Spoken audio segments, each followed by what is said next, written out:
Hi there, and thanks for signing up for one of Tammy's Tastings online cocktail classes. So maybe you're completely new to mixing drinks at home, maybe you just want to get a few pro tips, maybe you just want to brush up on some skills you might already have. This video is going to be all about shaking a cocktail. There'll be other videos for other techniques that you'll need during the classes. So most of you, if you're mixing drinks at home, probably have a shaker that looks something like this. This is what's called a cobble shaker. So it's it's three pieces, but all sticks together. And so you've got your base, you've got your top, and you've got your cap. And so inside the top, there's a built-in strainer, and this is the most common kind of shaker that people will have at home. So to use a cobble shaker like this, you're going to put in your liquid. I'm just using water, which is actually a great thing to do when you're practicing. If you're trying to work on your skills, don't waste your alcohol. Just use some water until you get the skills down. A lot of cocktails are about 3 ounces once they're finished, 3 to 4 ounces of liquid.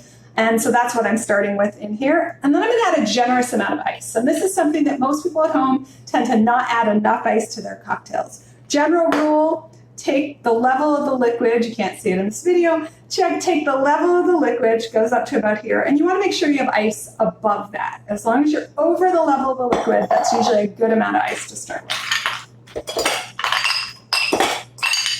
So for me, that was 5 big cubes from my refrigerator. Now I'm going to add the top on.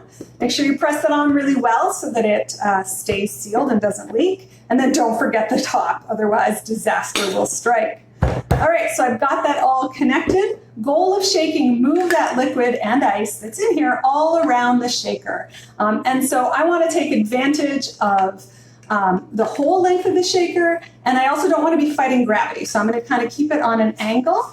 And I'm going to shake like this over my shoulder. You can also do some rotating motions. I'll show you some other techniques with the other kind of shaker. So holding on to the top, holding on to the whole thing.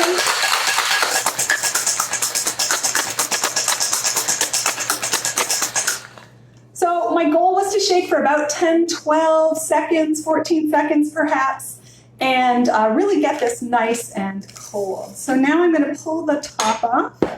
And because this is all integrated, I can just pour this right into my glass. And I've got my finished cocktail. This glass is a little bigger than the drink size that I started with, but hopefully you get the idea. So that's how to use a cobble shaker. One of the reasons I don't like cobble shakers is what's about to happen right now, which is that I'm going to try to take the top off so I can make another drink, and I'm not going to be able to. The vacuum that we're creating when we have that cold liquid in there, it's going to suck everything together, and it's hard to get it to separate if you want to mix a second cocktail, which isn't great. So I like to use what's called a Boston shaker. So a Boston shaker comes 2 separate pieces. You have a bottom and you have a top, a big tin and a smaller piece. Sometimes this smaller piece is glass, so a pint glass, you'll see commonly used for this. I like the all metal ones. Because the glass is going to be heavy on top, so it's going to make it a little top heavy, and it's glass, so it's prone to breaking. So I like to use just this all metal style. So just like before, I'm going to go ahead and add my water in here. I'll do a little bit more this time so it looks nicer in the glass. So 4 ounces this time, making a bigger drink. And then once again, I'm going to add a generous amount of ice to my tin. Normally, you would want to take your ice right out of the freezer or get it out of the freezer as close in time to when you're shaking the cocktail. That's because we want to keep our ice good and cold so that it makes the drink good and cold. If it sits out on your counter beforehand, it's going to start to melt. It's going to water your drink down without necessarily chilling it very well. So I'm going to take the small side of my shaker and add it to the tall side of my shaker, and I'm going to give it a smack. So once I've done that, I'm starting to create that vacuum, and then the cold is going to keep that going. But at this point, I can hold this upside down. There is a vacuum there. It's holding itself together. You still need to hold on, and you'll notice I have my fingers touching the bottom of the shaker, the top of the shaker. My thumb is really tight over here, holding everything together, and I can use 2 hands if I want. So I can do 1 or 2 hands, and I can do that over the shoulder motion. I can also, and this is good if you have any shoulder injury issues, I can do this sort of rotating motion in front of myself.